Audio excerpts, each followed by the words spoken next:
Good day. It's also a sad day. Last day of OTAs. School's out for summer, Rube. I saw you tearing up there a little A bit. little bit. Yeah. Zach Berman announced it's the last day will be in the auditorium probably till end of August. Yeah. Because we won't be in there for training camp at all. The interviews are outside. Dave got a little emotional. Just a bit. This is the Eagle Eye Podcast. He's Reuben Frank. I'm Dave Zangaro. OTAs are done. Whole spring schedule's done. This team is not having a mandatory minicamp. So the next time Eagles are together, it'll be in late July. We think July 25th. Yeah, for training camp. So it's going to be a while. This is the only real dead period in the NFL schedule, but we'll have plenty of podcasts to fill that time for you guys. And we actually have some real stuff to talk about today. It's short practice, under an hour, but plenty of stuff to observe in this OTA practice. Yeah, oh, absolutely. They were indoors because of the air quality. Which, by the way, it's clearing up a little bit out there. I thought this afternoon, like yesterday, it got worse during the day. Today it got better during the day. Yeah. Definitely improving. Yeah. You can actually see 95 from here. Yeah, it's an improvement. Very weird. Very weird. I don't remember that. Like, we've had moments where, like, you'd have it from the West Coast fires and you'd smell it a little bit, but like to actually like see, like, I drove over the bridge yesterday and I was like, I can't even see the bridge. I was driving up 95. I head up north, and usually it's a beautiful view of Center City, the skyline.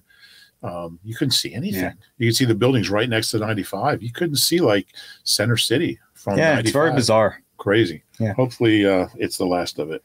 Yesterday I kept telling the same joke where I'd seen people, and people were getting annoyed. I'd be like, "You see all this smoke out here? What's going on?" Just play dumb. Oh, you were playing? All right, let's get to some of these observations. Like you said, they were inside, which is a little tricky for the Eagles. They have that 60-yard bubble, and they have 90 players on the roster. Good news is a lot of guys weren't there, so it wasn't a full 90 players. A bunch of veterans missing, which, look, not the biggest deal in the world. We know most of these guys have been here at some point during the spring. So no Darius Slay, Bradbury. Slay. Reddick, Brandon Graham, Fletcher Cox, Josh Sweat, A.J. Brown, Jason Kelsey, Lane Johnson, kind of the veterans of the group. No Josiah Scott. We didn't see him last week either. Not sure what's going on there. We have to get some clarity on that. No Nicholas Morrow. So we got to see a different linebacker next to Nakobe Dean. We'll get to that in a minute. And no Devin Allen, who's still competing in the Diamond League. Big race in Paris tomorrow. That's all I got. Yeah. Oh, the top 5 hurlers in the world from last year will be racing. Mm-hmm. Yeah. A few guys were out at practice, not participating. I'm having some people over for the race. If you want to stop by. What time's the race start? The race is at. I just happen to have it on my screen. I know that shocks you. It looks like it's at 8:12 Paris time. They like 5 hours later. So you want me to? Yeah, like 5:12. Okay, I'll be there at midnight. I won't be home, but you're welcome to stop by and watch the race. Some guys were not practicing; they were observing. Avonte Maddox, something to monitor once we get the training camp. You don't want to sound any alarms now, but Avonte is a guy who has dealt with injuries, had a bunch last year, so had some off-season surgery, so not quite back yet. But if he's not back for the start of training camp, then you start to worry a little bit. Who else do I have? Oh, Derek Barnett, still coming back from that ACL. You would think he'd be cleared, but I guess no reason to push him. Yeah, I would guess that he could have done some stuff, but yeah, he was out there today. He wasn't even out there last week. Right. And look, we're only seeing 2 of 6 sessions too, which is important to note. Jaden Hazelwood, rookie receiver, and then Keely Ringo, that's one that's a little interesting because we don't know if it was injury or contract related. He was practicing last week. He's the only rookie who's still not under contract. Right. Sometimes there's a reason to not practice if you don't have that pen to paper, but the strange part was that he practiced last week and not this week. So maybe a little injury in there. Could be. Or it could be a contract injury. Sure. And then Marlon Tuipulotu was at practice today, was not last week. So it looks like he's progressing. He missed the end of last year on IR. So he's getting back, and he's going to have a chance to compete for a roster spot. No doubt. Okay, you want to get to the obs? Let's get to Christian Ellis, baby. Yeah, we'll go through this list and we'll kind of use these as talking points. 10 observations on Christian Ellis. A little bit. Hey, he was a star today. We were at 2 OTA practices, and both of them he picked off a pass. Today was picked it off in stride, ran the other way. And today was Jalen. Last time was Mariota. Yeah, I should mention that without Nick Morrow, Christian Ellis was the guy next to Nakobe Dean. Well, hey, like, Christian Ellis has a chance to earn some playing time. The Eagles brought in Nick Morrow. He has no guaranteed money in his contract. They did not commit to him. Yeah, and the thing about Ellis, I know they list him at 231. He's not 231. He looks bigger. He looks, I mean, if I had to guess, I'd say close to 240, even 242. Just like looking at him, he looks bigger than, obviously looks bigger than Nakobe, but he looks bigger than Nick Morrow, too. Yeah, well, they list Nakobe at 225. 225. Yeah, he's significantly bigger than both those guys. And you know, you want linebacker. I mean, look, I think we talked to DJ Elliott about this, about how linebackers are smaller, more athletic, and run around. You don't get, you don't get the 250-pound thumpers like you used to, but you still need to tackle running backs, and there's some good ones in this division. And he's athletic. He's shown he can cover. He looked fast returning it too. Down the sideline in the bubble. Now, the fear with him is that he's going to give up something in coverage. Yeah. Because he is a little bigger. The guy who's on pace for 6 interceptions in OTAs based on the workouts we've seen. Maybe he stinks the other days, but we show up. He's like, I got to make these observations today. You know, he's made 2 of the bigger plays that we've seen defensively in the 2 practices. And you don't want to get too carried away. It's OTAs. But this is how you set yourself apart. And he was someone who was kind of intriguing based on his play last year, mostly on special teams. He was a difference maker on special teams that he ended up kind of forcing his way on the roster. And then you look at the position and you think, you know, if he outplays Nick Morrow, the Eagles have no obligation to play the free agent. Yeah, I'm on the record as saying Ellis will be the starter opening day. I still think there's a very good shot it's someone who's not here. That's possible, certainly. But I would put Ellis ahead of Morrow. Interesting. The Eagles didn't. I want to note that when they were both there, they had Morrow with the first team. Yeah, and I think that'll be the key is like, is it all like last year it was Kaiser and TJ from start to finish. They didn't mix anyone else in with the first team. That's telling. So we'll see if they at least rotate a little bit. Yeah, and I wonder if this year would be different just because Ellis is different physically than Nakobe and well, the thing is, like, so this is a good point. Like, Nakobe is the Mike right now, but he can play the will. He can play the weak side. So at times, if they want, they can, like, Nakobe has the green dot. He's going to be out there no matter what.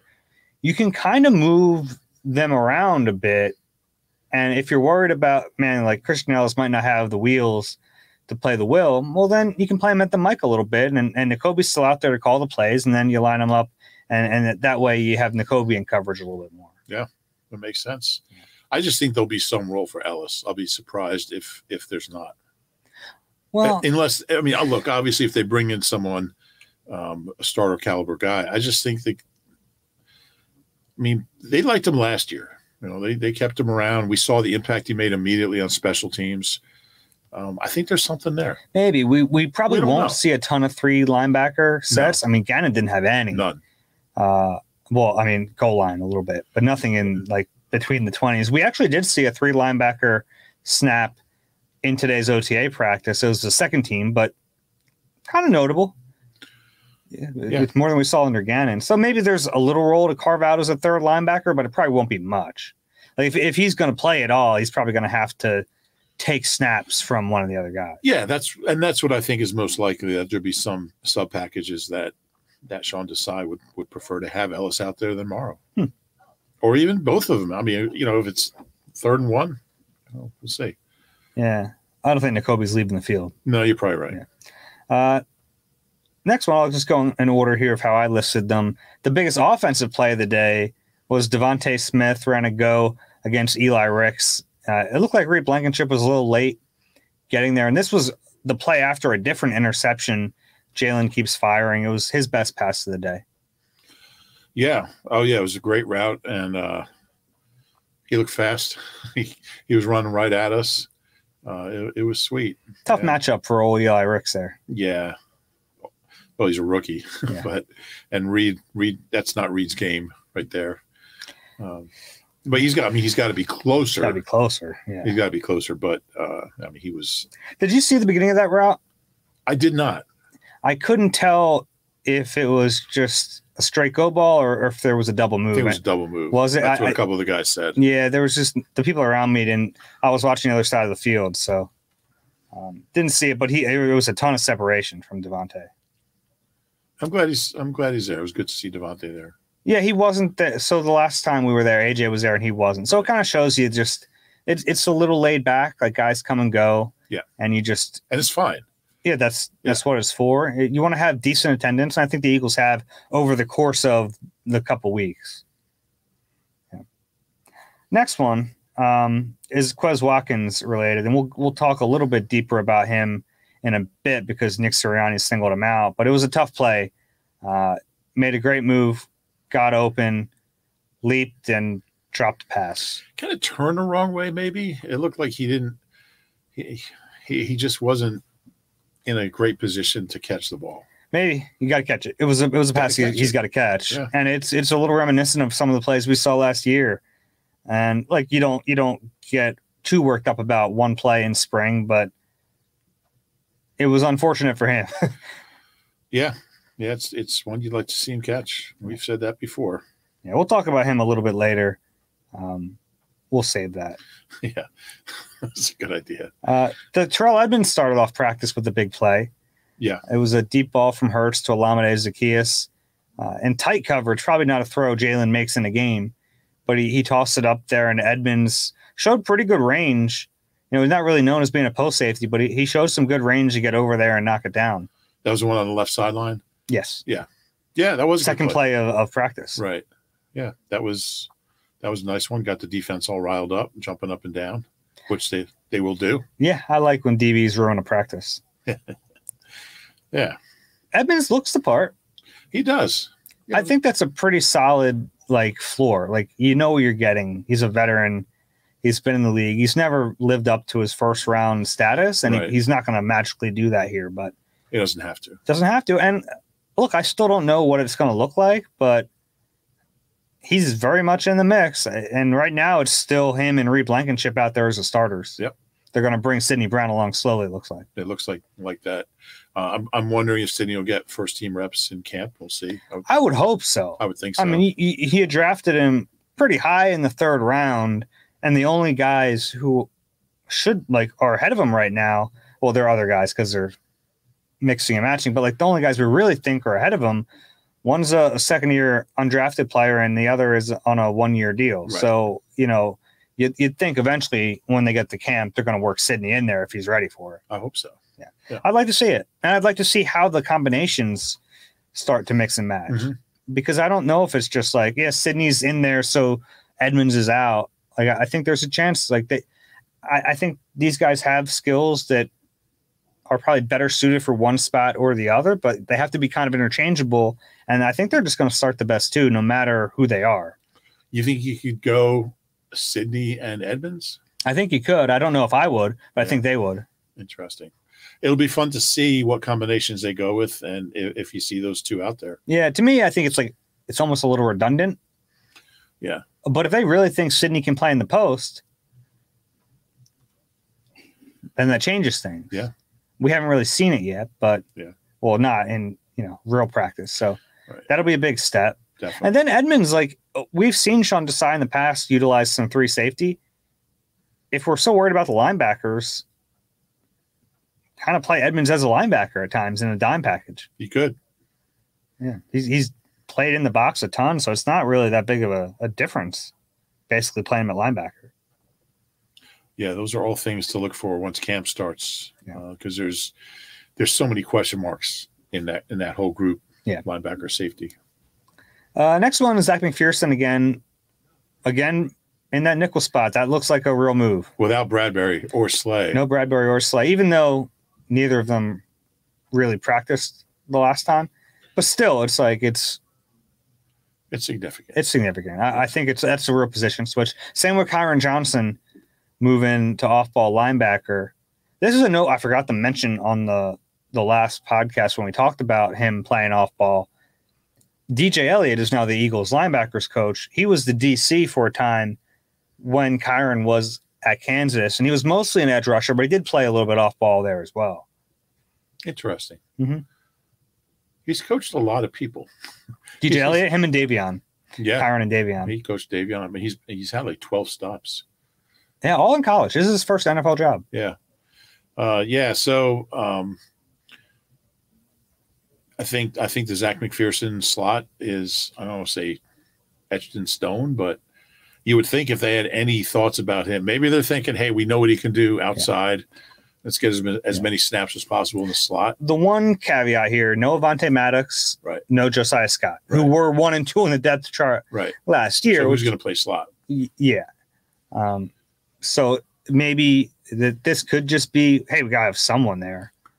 But it feels like more than that to me. And the outside corners were Greedy and Josh Jobe. Mm-hmm. So, yeah. Then no Keely Ringo today. So after that, they were really mixing and matching the corners. So like the first team defense went one run through, and then they got the quote unquote first team corners in there earlier than that. So it was a little mixed match with the corners. But after that, it was Mario Goodrich, Mekhi Gardner, and Eli Ricks. Mekhi Gardner. Yeah, we'll get to him in a minute. I don't want to spoil the. Yeah, just tease that one.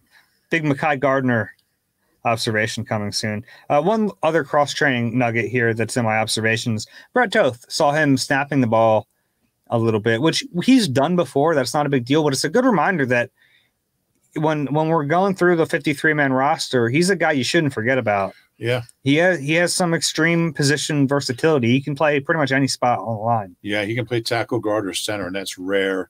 And when you're trying to fill up a 53 and you have one guy, and I mean, look, how long has he been here?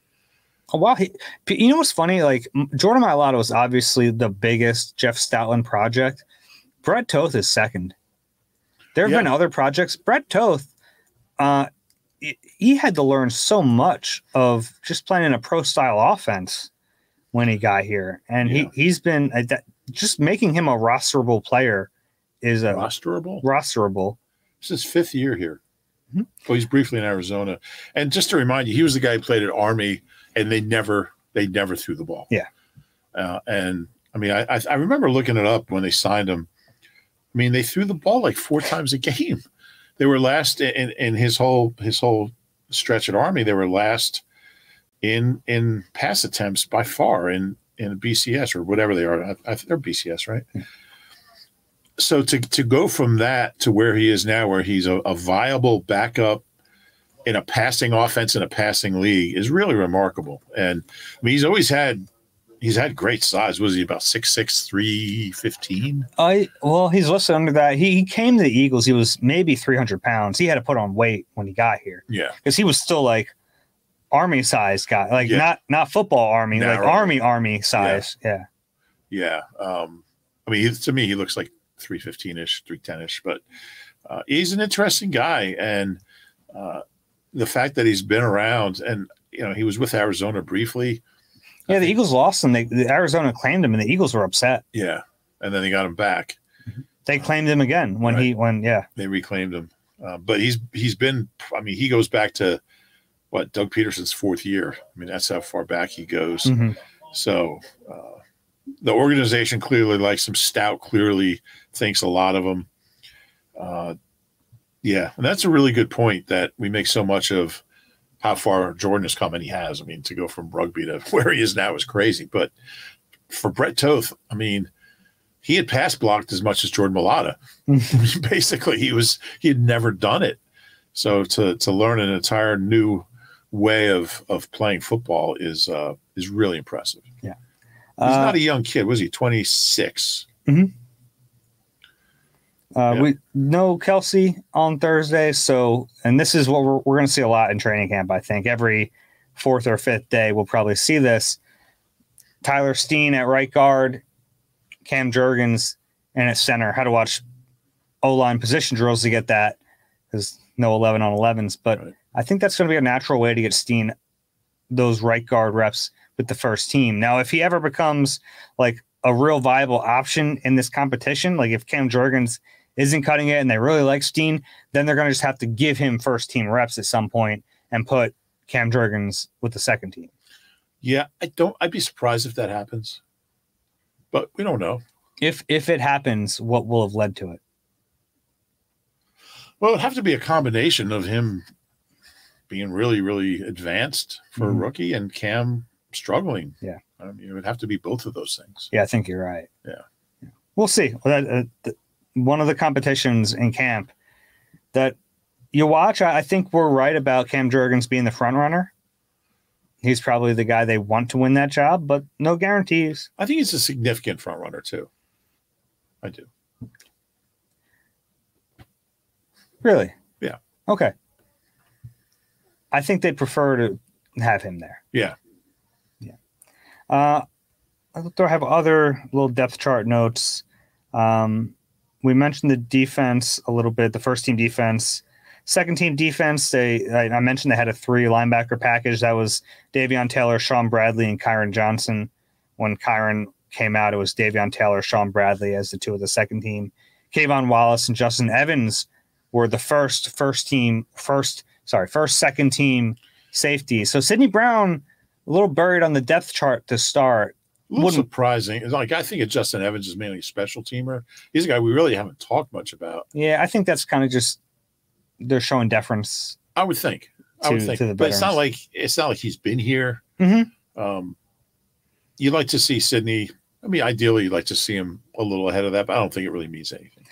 Yeah, no, if they go to training camp and he's buried on the third team, then I think, okay, there's something not right here. Right. But yeah, I wouldn't worry about that now. He's learning the play. But it is notable. Mm-hmm.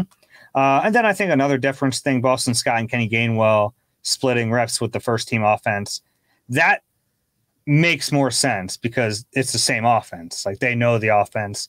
They've been here. The other guys haven't been. So you'd understand why Swift isn't working in and Rashad Penny isn't working in immediately. Gainwell and Swift both had nice catches, I thought, today. Yeah. Thought so. DeAndre Swift, you just mentioned, one snap came from the slot. Yeah. I looked back at his numbers in the slot, not his receiving numbers, but his snap counts from the slot, lower than I expected for a guy who's been so good at catching the ball.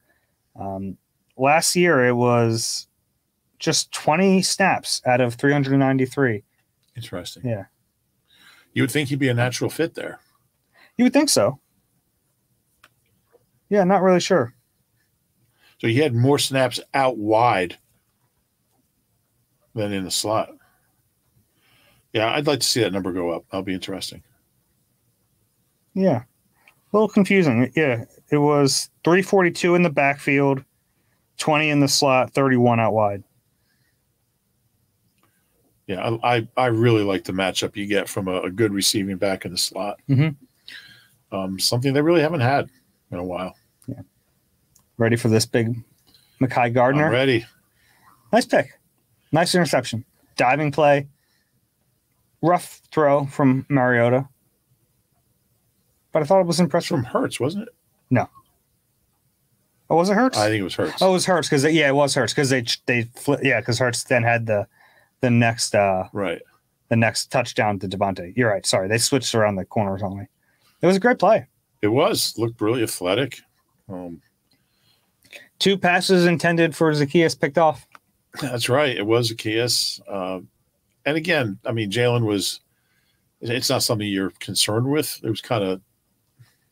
He's trying things. It's his time to try things. Yeah, he wants to see where he can get the ball. Wouldn't worry about it, but it gives the defense a chance to make some plays. Yeah, and for a kid like Garner, I mean, it's going to be pretty exciting. He's big. He is big. I wrote that in my notes today. 6'2", 212. I looked down at my notepad. I wrote 43 is big. Big dude. Yeah. They listed him at 6'2", 212. He looks it. Yeah. He's bigger than Keely Ringo. Oh, yeah. something to watch. They have a bunch of corners, man. They have a couple. They have good corners who aren't going to make this roster. Yeah, and some of these guys. I mean, it was the same way last year. They had all those corners. And they had to sort it all out. It'll be fun. It'll be fun to watch. That's one of those positions that jobs are going to be won and lost at training camp. Mm-hmm. I should mention that without AJ, they had Quez outside, right? Quez and Devontae outside, and then Zacchaeus inside, which isn't nothing because I think Zacchaeus really is just a slot receiver. I don't want to say just a slot receiver. He's primarily a slot receiver, whereas Quez does have the inside-outside versatility. Yeah, if I remember, I think I wrote that story. I mean, he had a pretty high number of outside snaps last year. Zacchaeus? Didn't he? I don't know. In Atlanta, you got to look it up. Yeah. Dave's now looking up Zacchaeus. That's one great little feature on Pro Football Focus. You can get detailed. Yeah, they did have quite a few. 338 snaps outside. Yeah. It might have been a product of that offense, though, and what they had at the position. Maybe. Yeah. Maybe. I think he's definitely a slot guy. He's 5'8". Yeah. Not to be. He is all of 5'8", too. Yeah. Last one on my notes here. The last observation until. Well, I have a stupid observation. July 26th. They're all stupid. I take offense. It was kind of cool because this practice ended and I think the guys were just done. There was no meeting after, I don't think. Maybe not for everyone, at least. Because Nick Sirianni was on the field and before 7-on-7s, he addressed. Well, because guys were some guys were leaving. Yeah, he addressed the whole team. So we got the kind of. I was trying to listen. I know you couldn't. They turned the music down. Mm-hmm. I took every inch they gave me to get on that field. I was lean in too. Didn't hear all of it. I think the gist was do what you're supposed to do during this break. Did hear something like stay out of trouble. He told us don't get on the news for the wrong reasons. No, he didn't tell us to not get on the news.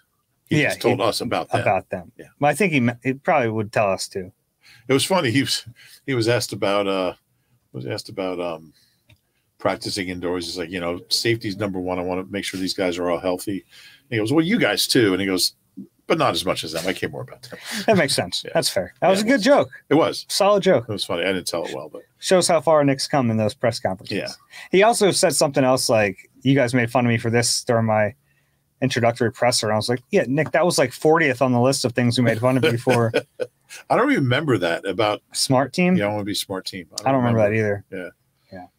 He's definitely got a chip on his shoulder from that presser. But that's an important message to this team. A few years ago, they had a weird incident right after the end of OTAs, and avoid it. Don't put yourself in any kind of situation to be on the news. Always good advice. Something some of these guys really need to hear. Yeah. And then after the big group with the entire team, I thought this was interesting. Obviously, a lot of the real leaders on this team were not there, the older guys, but we got to see what I think was a makeshift leadership council form on the field. I don't know if these guys knew they were going to be called there beforehand or if it was on the fly, you, and you. But the group was Jalen Hurts and Jake Elliott, who are captains. Or were captains last year on the team. Right. Dallas Goedert, Devontae Smith, Jordan Mailata, Landon Dickerson, Nakobe Dean, and Jordan Davis. Yeah, and Howie was in there. Howie, Ted Rath, John Ferrari, and Bob Lang. I'm glad you got Bob in there. Hey, I thought about that. Bob Lang is VP of Communications, but if that was a powwow about, hey, do the right things, PR guy should be out there. That's true. That's definitely true. And it's interesting that Nakobe is part of that. Nakobe and Jordan Davis. Yeah. But Jordan Davis is, was a guy who played a lot, not a ton last year, but played hundreds of snaps. Nakobe Dean is a guy who's never played for this team. And obviously he's a huge guy this year and he's a starter and he's got the green dot and all that. But just the fact that he's included in that, I think is pretty cool. Yeah, I'll give props to Chris Franklin for NJ.com. He asked Nick during the press conference which young guys have have taken on more leadership responsibilities. And Nick said to get back to him, and Nick didn't. So he chased him down after practice, and he got an answer. He said Jordan Mailata and Landon Dickerson. Interesting. Yeah, which I think we've seen a little bit from those guys.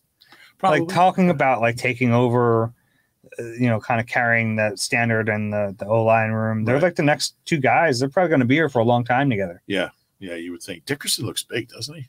He's always looked big. But, I mean, he looks like. Think bigger? Yeah, I think he looks bigger. I don't know. He's always been a big dude. Yeah, he has. Yeah. You have a stupid observation, you said. I do. It was just the one collision in the middle of the field. Ben Van Sumeren and Charleston Rambo. Did you watch it and go, oh, gosh? No, I don't think I did. Okay. Did you? Yeah. And I know they're not even in pads yet, and it wasn't even a full speed practice, but it's so weird to me. I as long as I've covered this, anytime like you kind of forget what it's like to watch football that close. Yeah. And you see these guys like flying around the field and they collide like that. Yeah. It's crazy. Well, I probably told this story before, but in 88 at the Fog Bowl in Soldier Field, I had never been on the field for a game. But they let us at halftime. You couldn't see from the press box. They let the writers down on the field. I don't know if it was all of us. I can't remember, but we were down on the field for the whole second half. And I mean, that was 35 years ago. I on that day, I really understood just how physical that game is. And, because I'm there watching Andre Waters sticking Dennis McKinnon. And oh my God, this is like the sound of pads popping like that. From professional athletes. Savagery. Yeah. And even if you're at the game, I mean, you're kind of away from the field, but you can hear hits. You can hear some big hits, and yeah. And there's always like I have to get accustomed to it every year again. Just like seeing. Dave's got to get accustomed to the hitting. That's why we have OTAs. I think that's true. Catch all the sports action and more at Rivers Casino, Philadelphia. Whether it's the money line or the pass line, there's something for everyone in a great sports book. Rivers Casino, Philadelphia. Philly loves a winner. Gambling problem? Call 1-800-GAMBLER. Rube, I was surprised that Nick Sirianni gave a direct answer to a question today. He was asked which player or players have really stood out to him during the spring, and he didn't hesitate. He said, I'll give you one, Quez Watkins. Now, I don't know if before Nick went up there, if Howie Roseman pulled him aside and said, hey, talk this guy up a little bit for me. Yeah, and the cynic would say they're trying to boost up his trade value. Maybe they're trying to boost up his confidence as well. And that was actually the lead to my story. It was the kind of question Nick Sirianni wouldn't normally answer. Normally he'll give you like a... Well, I wrote what he would normally say. Oh, okay. I'm not going to single anybody out because that's not fair to everybody else, but the whole group is doing a great job. And then he'd say something about connecting, dog mentality, and core values. But yeah, every once in a while they'll give a little bit. He didn't hesitate. So that's unusual, and there's a reason for it. He doesn't do anything just, by accident. So, I mean, we've talked about the chance that they would trade Quez, but they also have a lot to gain by getting the Quez of 2021 back. Sure. And I'll read the quote. I love his attitude, and it's kind of fractured. I love his attitude, and I've said this to him, and I have no problem saying it here. Some people, and not in this building, we have a ton of confidence in Quez, but I kind of sense from him, but he's never said this, but I've kind of sensed, some people think I stink. Wait. So it raises the question, how can you sense something that detailed from someone who hasn't actually said it? Maybe he follows him on Twitter because there have been plenty of hints to that effect. But it all seemed a little calculated to me. But I don't think it's necessarily trade value. I do think, look, he was really good 2 years ago. He had almost 700 yards, 15 yards a catch. He was among the leaders in the league in big plays, 40-yard catches. Quez, I'll read you a quote from Quez Watkins on his Twitter account, April 20th. I'm going to make y'all eat every effing word. So effing would be, what would that mean? floundering. Every floundering word, Quez Watkins is going to make you eat. Frustrating? No, I think it's floundering. Yeah. The foundering or floundering? Floundering. Foundering. Is it foundering a word? Foundering. Yeah. Well, good. Just shut up and do it. I'm a fan of Quez's. Don't even shut up if you don't want to, but do it. Yeah. I mean, he had a drop today. I'm not going to get, go crazy with an OTA drop, but I do think that there's a lot of value in having him be the player he was 2 years ago, because there's not a lot of players like that. Yeah. Jalen talked about him a little bit too after practice and said similar things. Like, it's very clear that Quez is appearing motivated to the people inside that building. Now, whether or not it's channeled the right way or if it will help him get better than last year, we'll see. But from what Nick said and then from what Jalen Hurts said, it's like everyone kind of knows the deal. Yeah. With Watkins. Yeah, and I really think coming off last year, has your confidence not shaken by everything that happened, culminating in that drop in the Super Bowl? So what though? Like, I remember on cleanout day, him owning it all. Yeah, which is a good step. He did also admit he was injured. So, hey, like, if he was, but him owning it and saying, "Yeah, I know I wasn't good enough." Like, that's kind of the first step. Yeah, I think. Now it's like you have to, if you are going to be PO'd about people talking about you struggling, which is you're fine, then channel it the right way and get better. And if he's doing that, then yeah, you give him some credit, but we'll see. Yeah. A lot of eyes will be on him starting July 27th. I can't wait. 26th. 26th. Probably 26th. Yeah. We'll see eventually. The other thing I asked Nick about Jalen Carter and Nolan Smith. He said, obviously, like, these guys are not in pads yet, and we don't see the full effect of having linemen out there. But he said the athleticism showing, and that's good to hear because they looked the part. Yeah. We talked about Nolan Smith last week, like, not looking frail. And Jalen Carter, I don't think that's been in question. He doesn't look frail. Yeah, he's a big boy. Yeah. Yeah, and I think something we alluded to last week is I looking forward to seeing them work off each other and how they communicate, how they play off each other, how they make each other better with the communications like on the field between them, because that's an advantage. They know exactly what the other one does when they do it. They have that unspoken language, and I want to see that generate into or translate into production. Yeah, and then Nakobe cleaning up behind them. Yeah.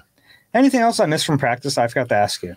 I think for a 50-minute practice, you pretty much covered everything. Yeah.